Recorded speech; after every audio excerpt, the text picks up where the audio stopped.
Today we visit two beautiful ancient European cities and take a tour through an amazing garden through the lens of a veteran gardener. You won't want to miss it, so stay tuned as we garden smart in Europe. These moments of beauty and relaxation are brought to you by Proven Winners Flowering Shrubs. Our goal is to leave you free to just enjoy your garden. Proven Winners Flowering Shrubs can be found at local garden centers across the country. Memphis Wood Fire Grills with our patented IntelliBurn technology and convection oven cooking.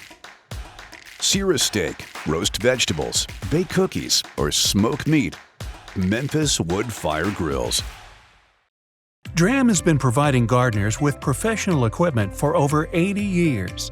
DRAM products feature 9 water patterns and are designed to nurture your plants with a shower of rain. DRAM for lawn and garden, available at garden centers near you.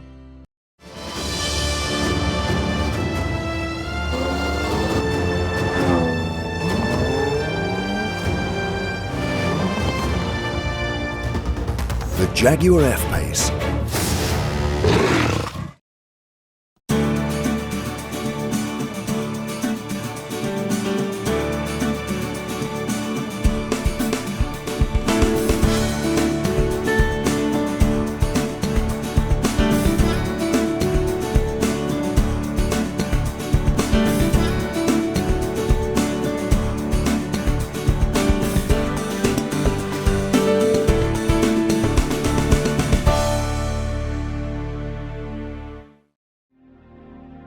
The crew at GardenSMART has been producing gardening shows broadcast across the country on public broadcasting stations for 20 years. And over those years, we visited gardens only in the US because there are so many amazing gardens to see in this country. Because of the 20-year milestone, we decided to branch out and go overseas. We've been hearing a lot about river cruises and thought we'd visit some beautiful gardens with a cruise ship as our guide. We were on the MS Amadeus Silver III. Although a long ship, over 400 feet, it carries a maximum of 168 passengers. The smaller number of fellow travelers made it possible to meet and talk with as many of the guests as possible. And there was an interesting mix of both young and old. The accommodations were exceptional. Very comfortable rooms, excellent support staff, fantastic food and entertainment. We flew into Amsterdam, then spent 10 days visiting beautiful sites in the Netherlands and Belgium. Included were several other larger cities like Rotterdam and Antwerp, as well as smaller towns like Bruges and Ghent.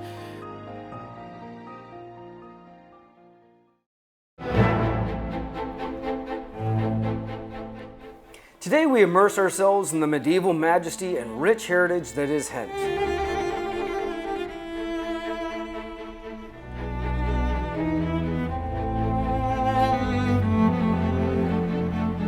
Ghent is an historic city, yet at the same time a contemporary one. The modern daily life of the city's active inhabitants plays itself out against a gorgeous backdrop. Walking through the city of Ghent is like walking through an historical painting, an architectural masterpiece of castles, cathedrals, churches, and old merchant houses.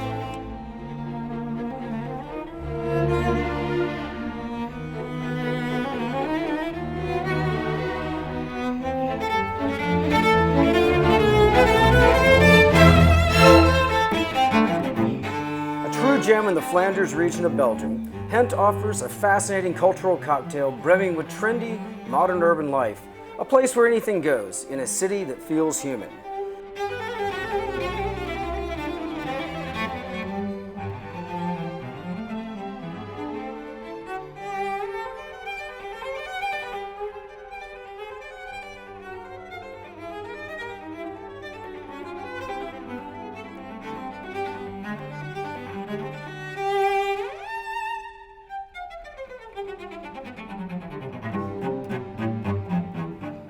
After a tour of the city, I pay a visit to Paul, the Director of Horticulture at Ghent University's Botanical Garden, to learn about the more than 10,000 plant species that thrive on this 2.75 hectare site.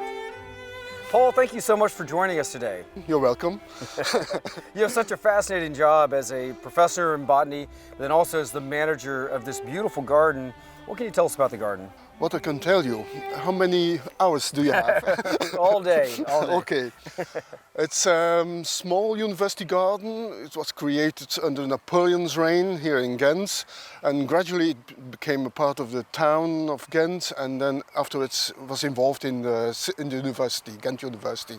And now it's mainly for teaching and education and practical courses, and of course for free visits for all of Ghent and the whole of the world. Huh? Your public now. Right, right, and one of the purposes of this garden is as a display garden, so people can come look at the many very rare and unusual plants that you have, and then also there are some substantial taxonomic collections here, Yes. And some very, very special ones indeed. Yeah. Can you walk us through some of the highlights of the garden, or the sections that I'm sure you love all of it, so it's like asking you to pick your favorite child, but what are some of the highlights?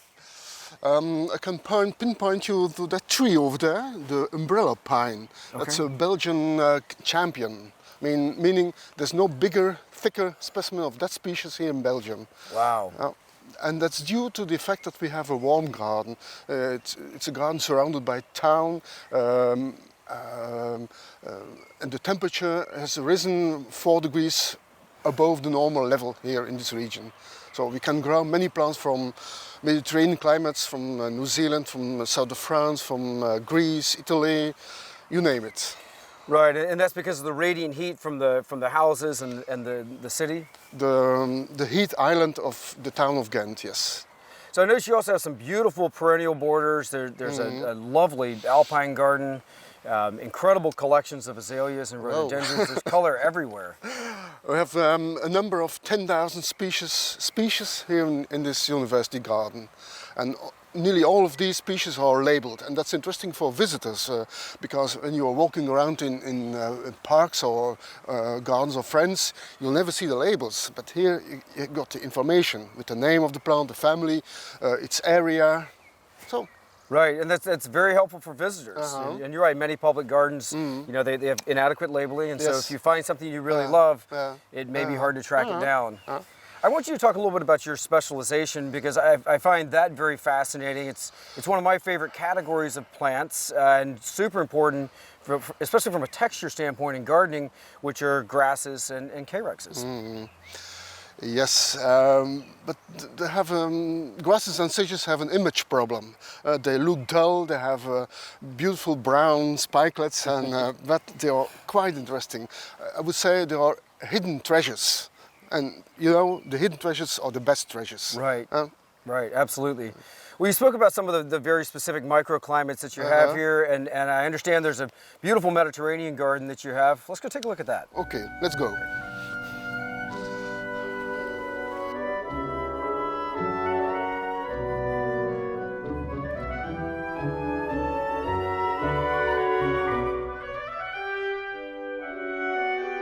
In most gardens, there are microclimates that are created either by structures or by windbreaks, changes in elevation, and those are really fun parts of the garden, I think, because it allows us the opportunity to work with plants that may or may not otherwise work in our normal hardiness zone. In some cases, those changes are significant enough that we can bring in a whole range of plants that would otherwise not grow in that region, and this is a wonderful example of that. Right. Why? Well, we got 2 large greenhouses over there, protecting this spot from eastern winds and northern winds. And it's a spot with south exposition, so I mean it's really hot. The garden is a hot garden, but even here we have plus 3 degrees over the hot garden that we already have. And that's why we have the possibility of growing hundreds of species from Mediterranean climates all over the world. Right, so this is a very protected space. Of course, the greenhouse behind us on the north side is painted white, so you get a lot of reflected light. Extra, yes. Right, yes. right, and so we're giving these plants, you know, all the opportunities they need to thrive in this part of Belgium where they wouldn't otherwise grow. In fact, I saw an olive tree. You have olives in Belgium. The only one. Right, the only one. Exceptional. I want you to talk about some of the rare and unusual plants here, because you know so many of our viewers are fascinated by these plants that we don't know, and in fact there are many in this garden that of course I've never seen, and you've got a really interesting buglia that has enormous leaves on it, very unusual. What are some of the ones you'd like to highlight? selection, that's difficult, you know. Well, a real cypress. Right. People often describe their gymnosperms in the garden as cypresses. Not right, there are other species, but that's a real one with the big woody cones. Right. Easy to recognize, that's a real one. Huh? Another one from South Africa. Come on. Have a look at this plant. See the beautiful flowers, large flowers, and look at inside the flower. Blackish nectar. Wow. Oh, wow. Yeah, that's like And it's sweet, you know? it's like Yeah. a honey. Yep. Oh, that's delicious. And the name of the plant is well chosen, Meleanthus. Anthus is a Greek word for flower, and mele is a Greek word for honey. So this is really a honey flower, blackish honey. And so how are these pollinated? By birds, sunbirds in South Africa. Wow. You can compare them to the how do you call Like a these? hummingbird? Hummingbirds, yes. Okay. But hummingbirds are American ones. In South Africa, you have a similar thing, and the sunbirds. Yeah. And it has a foliage that's very similar to sumac. It's kind of what it looks like. Yeah. Wonderful. This one, with the opposite leaves and highly divided leaves, fern-like, and it's an endemic species from the Channel Islands of the coast of California. It's widely described as non-hardy, but look at this one. Wow. Well, and that's what's so special about these microclimates. For the visitors to come in and see plants that clearly are not growing in their town, probably not even in their region, and they get to actually see those, up close, and I think it's very special. This Very is unique. Ghent, really. Right, absolutely.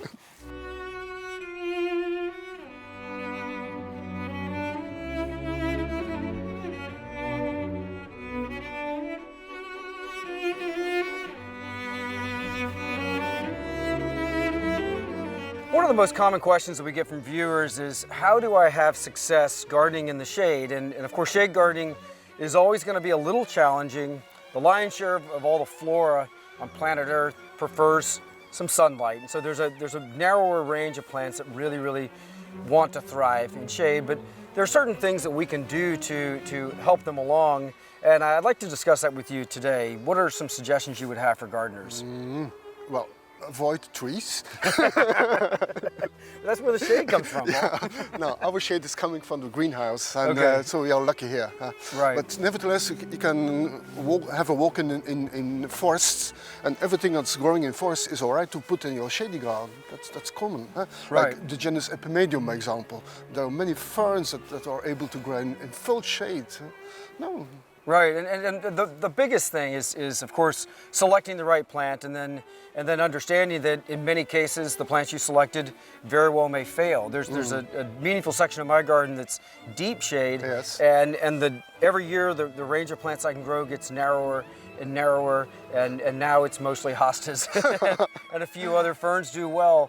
And then understanding whether your shade is more moist or dry. Yeah. And so for the dry shade we see Ophiopogon. Yeah. Epimedium, even like Sarcococa that does really well. Yeah, and so as you get into more of the moist shade, there are things there like Hosta, Pulmonaria, even many of the Heuchera, Tiarellas in areas where it's like a little more moist. Well, you got splendid examples here. Right. Have a look. The names are with the plants. Use your pencil. Take a picture. That's your plant. Right. Yeah, and in shade gardening too, I find that looking at adding raised beds when you can, oftentimes the soil under a tree is going to be a really difficult environment to grow in. And in fact, there are certain trees like pecans and hickory that are alleliopathic, so the roots actually excrete a chemical that kills the grass and everything under, so they don't have competition. Well, of course, you're not going to have any success gardening in that environment. And so look at what your soil is doing, maybe even introduce raised beds if the soil conditions are not. Raised beds is a good idea. I think we have similar examples here, and raised beds are a splendid idea, really, yes. Right, and making sure there's the adequate compost that's added to the soil so that you have good moisture retention.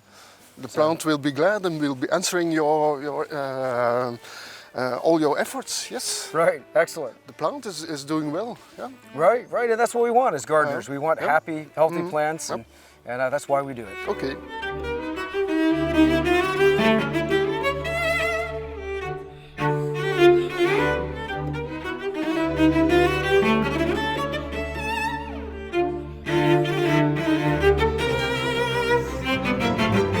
As a continuation of our conversation on microclimates, we enter your glass house, and this is a wonderful example of a highly controlled microclimate. And these are so important to these type of display gardens. The conservatories allow for these collections that absolutely would not be growing in this region because you have nearly perfect control over temperature and humidity. So you're able to create multiple microclimates. I think you have 3 or 4 in this conservatory, and you have housed here these amazing collections.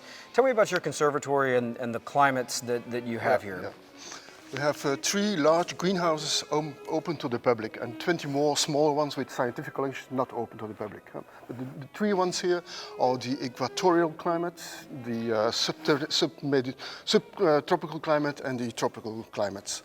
And here the equatorial climate is 100% humidity and temperature around 20-25 degrees. So we are able to grow many tropical plants that you would never see here as living examples. Epiphytes, giant water lilies, giant herbs, tropical vines, you name it. Each of the greenhouses has about 500 species named and labeled for the visitors. Right, it's so exciting to come visit these conservatories where we can see plants that we would never otherwise see, and in fact it's humbling as a horticulturalist to walk through these collections and not recognize 80% of the material, and so it's a wonderful experience for all of us. Welcome to the tropics. Right, indeed. I want you to talk about some of the plants that for a visitor coming over here. What are some of the plants that you think are the highlights or you think are particularly special? Well, this greenhouse is named after that plant, the giant water lily. And the scientific name is Victoria amazonica, named after the famous Queen of England, Queen Victoria. And the plant was discovered when Queen Victoria was reigning, and the immense plant was named after that immense queen, right? Queen Victoria. Indeed. What are some of the other ones in some of the other environments that you would encourage people to go take a look at? I would say the epiphytes. We have cacti from the rainforest, bromeliads, begonias, fuchsia, many species from tropical environments you would never see. You can see here trees grown full of epiphytes, and that's something you'll never find in temperate rainforests. Right, and that's what's so important about these display gardens and the collections that are housed here. It's just giving the community and in your case the world an opportunity to see all these rare and unusual plants, and it's just such a wonderful experience. Paul, thank you so much for spending the day with us. We had a wonderful time. Okay, fine. You're welcome.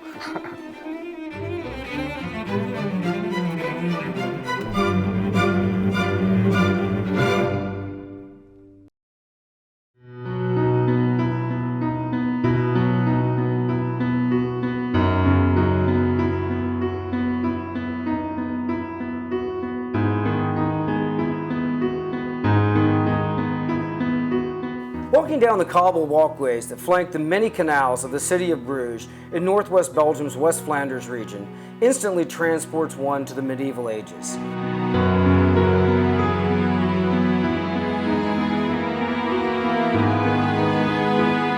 Known as the Venice of the North, the gabled rooftops of the city's many preserved houses and buildings that line the intricate network of canals are as picturesque as a postcard.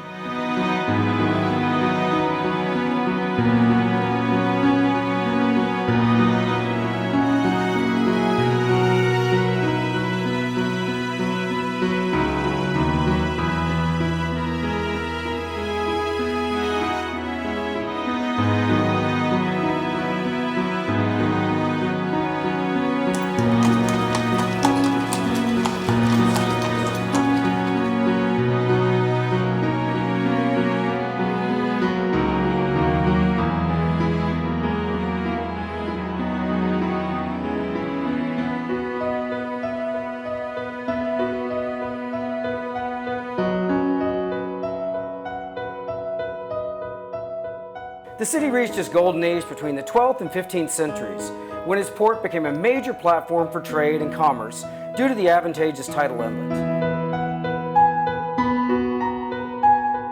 It was during this time that most of the city's iconic structural landmarks were built, including the impressive Belfry of Bruges, a breathtaking medieval bell tower at the center of Market Square that soars upwards by 83 meters and is a symbol of the city's cultural pride.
Each week we travel the country north to south, east to west, visiting some of the most exciting gardens, as well as talking to industry horticulturalists about design principles, new plants, and also how you can be most successful with your home gardens. We also love answering your gardening questions, so visit us on the web at GardenSMART.com.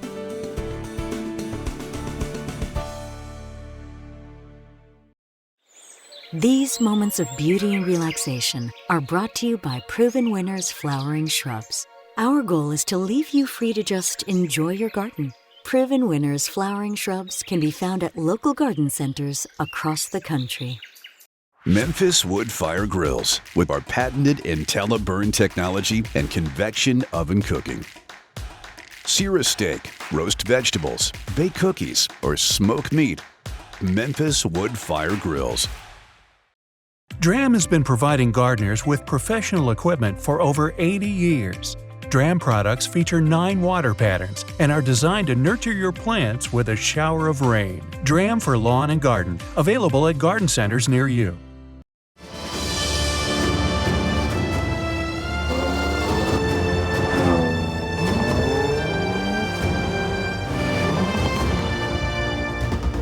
The Jaguar F-Pace.